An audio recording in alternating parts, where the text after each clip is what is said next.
സ്തീപതാൻ തോളിലേറ്റി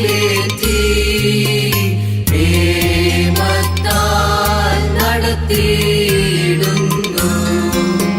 ക്ഷീണത്താൽ വേച്ചും വീണും നീതിമാൻ നടന്നിടുന്നു. ദൈവനാമത്തിന് നന്ദിയോടെ സ്തോത്രം. നോമ്പിന്റെ 28ാമത്തെ ദിവസത്തിലാണ് നാം ഇന്ന് ആയിരിക്കുന്നത്.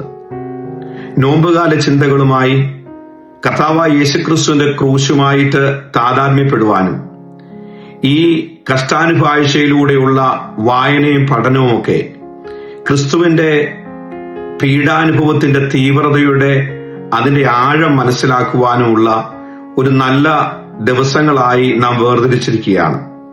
ഇതിലൂടെ യേശുക്രിസ്തുവിന്റെ ആഴമായ സ്നേഹവും അവൻ അനുഭവിച്ച ക്രൂശിന്റെ വേദനയും ത്യാഗ നിർഭരമായ അവന്റെ ജീവിത സാഹചര്യങ്ങളും അവന്റെ ഉപദേശങ്ങളുമൊക്കെ നമ്മുടെ ജീവിതത്തിൽ ഒപ്പിയെടുക്കുവാനുള്ള ഒരു സമയമായിട്ട് ഈ നോമ്പുകാലം തീരുവാൻ ദൈവം നമുക്ക് സാധ്യമാകട്ടെ എന്ന് ഞാനും പ്രാർത്ഥിക്കുന്നു. ഇന്ന് നമുക്ക് സഭയായിട്ട് വേർതിരിച്ചിരിക്കുന്ന ഒരു വാക്യം യോഹന്നാന്റെ സുവിശേഷം 3-ാം അധ്യായം അതിന്റെ 25 മുതൽ 28 വരെയുള്ള വാക്യമാണ്.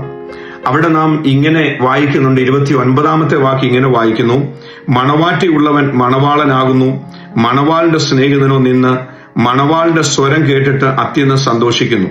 ഈ എന്റെ സന്തോഷം പൂർത്തിയായിരിക്കുന്നു, അവൻ വളരണം, ഞാനോ കുറയണം എന്നുത്തരം പറഞ്ഞു. കർത്താവായ യേശുക്രിസ്തുവിനെ പറ്റി യോഹന്നാൻ സ്നാപകൻ പറയുന്ന വളരെ അനുഗ്രഹീതമായ ഒരു പ്രഖ്യാപനമാണിത്. ക്രിസ്തു മണവാളൻ എന്നുള്ളത്. യേശുക്രിസ്തു മണവാളനാണെങ്കിൽ മണവാട്ടി ആരെന്നുള്ള ചോദ്യം അവശേഷിക്കുന്നു. തിരുവചനം പുതിയ നിയമത്തിൽ പ്രത്യേകിച്ചും ആരാണ് ക്രിസ്തുവിന്റെ മണവാട്ടി അല്ലെങ്കിൽ കാന്ത എന്ന് പറയുന്നുണ്ട്.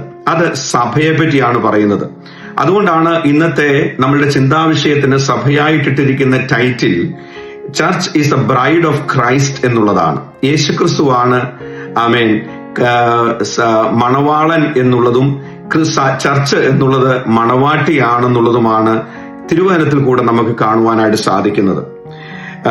സഭ എന്നത് ക്രിസ്തുവിന്റെ മണവാട്ടിയാണെന്ന് അറിയുന്നുവെങ്കിൽ മണവാട്ടി സഭയുടെ അല്ലെങ്കിൽ കാന്തയാകുന്ന ക്രിസ്തീയ സഭയുടെ ക്രിസ്തുവിന്റെ സഭയുടെ ദൗത്യം എന്താണെന്ന് തിരുവചനത്തിൽ കൂടെ നമുക്ക് മനസ്സിലാക്കണം. വളരെ അത്യാവശ്യമാണ്. പൗലോസ് അപ്പോസ്തലൻ അതിന് വ്യക്തമായ ഒരു ധാരണ തരുന്നുണ്ട്. കൊരിന്ത്യർക്ക് എഴുതിയ 2-ാം ലേഖനം 11-ാം അധ്യായം 2-ാമത്തെ വാക്യത്തിൽ ഇങ്ങനെയാണ് പൗലോസ് പറയുന്നത്: ഞാൻ ക്രിസ്തുവെന്ന ഏക പുരുഷന് നിങ്ങളെ നിർമ്മല കന്യകയായി ഏൽപ്പിക്കുവാൻ വിവാഹ നിശ്ചയം ചെയ്തിരിക്കുന്നു എന്നുള്ളതാണ്. അപ്പോൾ വിവാഹ നിശ്ചയം ചെയ്യപ്പെട്ടിരിക്കുന്ന സഭ എന്ന കാന്തയോടുള്ള, സഭ എന്ന മണവാട്ടിയോടുള്ള പൗലോസ് അപ്പോസ്തലന്റെ ഒരു ആഹ്വാനമുണ്ട്. ആ വേദഭാഗം പഠിക്കുന്ന സമയത്ത് നമുക്കത് മനസ്സിലാക്കുവാനായിട്ട് സാധിക്കും.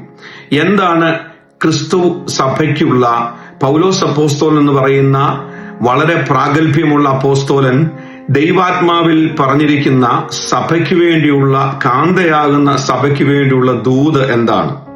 മണവാളനാകുന്ന ക്രിസ്തുവിന് വേണ്ടി വേർതിരിക്കപ്പെട്ട മണവാട്ടിയോടുള്ള ദൈവത്തിന്റെ ആത്മാവിന്റെ ദൂത് എന്താണെന്നുള്ളത് അതിന്റെ തൊട്ട് താഴത്തെ വാക്യം നമുക്ക് കാണുവാനായിട്ട് സാധിക്കും.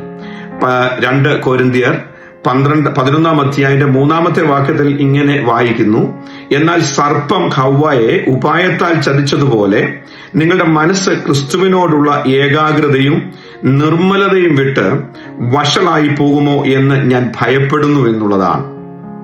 സുവിശേഷ പ്രസംഗിയായ പൗലോസ് അപ്പോസ്തലൻ, സഭകൾ സ്ഥാപിച്ച പൗലോസ് അപ്പോസ്തലൻ തന്റെ വിശ്വാസികളോട് പറയുന്നതാണ്: ഞാൻ നിങ്ങളെ ക്രിസ്തു എന്ന ഏക പുരുഷന് നിർമ്മല കന്യകയായി ഏൽപ്പിക്കാൻ വിവാഹ നിശ്ചയം ചെയ്തിരിക്കുന്നു. എന്നാൽ പൗലോസിന്റെ ഉള്ളിലെ ആത്മഭാരം എന്തെന്നറിയാമോ?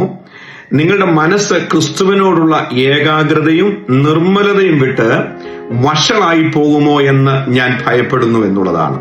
അപ്പോൾ ഈ നോമ്പിന്റെ കാലഘട്ടങ്ങളിൽ നാം എന്താണ് കൂടുതൽ ഈ ദിവസങ്ങളിൽ ചിന്തിക്കേണ്ടതാണ്? പല ജീവിത ശൈലികളിൽ പല ക്രമീകരണങ്ങൾ നാം ചെയ്യുന്നവരാണ്. പ്രത്യേകിച്ച് നോമ്പിൽ ഭക്ഷണത്തിന്റെ കാര്യത്തിലായാലും സ്വഭാവങ്ങളുടെ കാര്യത്തിലായാലും മറ്റു പല കാര്യങ്ങളിൽ നാം ഈ ദിവസങ്ങളിൽ ചില നിയന്ത്രണങ്ങൾ കൊണ്ടുവരുന്നുണ്ട്. എന്നാൽ തിരുവചനത്തിന്റെ അടിസ്ഥാനത്തിൽ ഇന്ന് നാം ചിന്തിക്കേണ്ടുന്നതും എടുക്കേണ്ടുന്ന തീരുമാനവും എന്താണെന്നറിയാമോ? ദൈവവചന പ്രകാരം ക്രിസ്തുവിനോടുള്ള ഏകാഗ്രത നഷ്ടപ്പെട്ടു പോകരുത് എന്നുള്ളതാണ്. അവനിൽ മാത്രം കോൺസെൻട്രേറ്റ് ചെയ്യുന്ന, അവനിൽ മാത്രം ആശ്രയിക്കുന്ന ഭക്തന്മാരായി, സഭയുടെ മക്കളായി തീരണം, ക്രിസ്തുവിന്റെ ശരീരത്തിന്റെ അവയവങ്ങളായി തീരണം എന്നുള്ളതാണ് ദൈവം നമ്മിൽ നിന്നും ആഗ്രഹിക്കുന്ന വലിയ കാര്യം. അതുമാത്രമല്ല, നിർമ്മലത വിട്ട് പിന്മാറല്ല എന്നുള്ളതാണ്. അപ്പോൾ വിശുദ്ധിയും ഏകാഗ്രതയും ദൈവ മക്കളിൽ നിന്നും നഷ്ടപ്പെട്ടു പോകരുതെന്നുള്ള ഒരു വലിയ സന്ദേശമാണ് ഈ നോമ്പിന്റെ കാലത്തിൽ 28ാമത്തെ ദിവസത്തിൽ ദൈവത്തിന് പറയുവാനുള്ളത്, ദൈവാത്മാവിന് നമ്മോട് പറയാനുള്ളത്. അതുകൊണ്ട് എന്നെ കേൾക്കുന്ന പ്രിയപ്പെട്ടവരെ, ദൈവത്തോടുള്ള ഏകാഗ്രതയും ദൈവത്തോടുള്ള ഭക്തിയും ദൈവത്തോടുള്ള നിർമ്മലതയും വിട്ടുപോകാതെ ആമേൻ വിശ്വാസ ജീവിതത്തിന്റെ ദൈനംദിന ജീവിതത്തെ നയിക്കുവാൻ ഈ നോമ്പിന്റെ കാലയളങ്ങളിൽ നമുക്ക് ഇടയാകട്ടെ എന്ന് പ്രാർത്ഥിക്കുന്നു. ദൈവം എല്ലാവരെയും അനുഗ്രഹിക്കുമാറാകട്ടെ. ആമേൻ.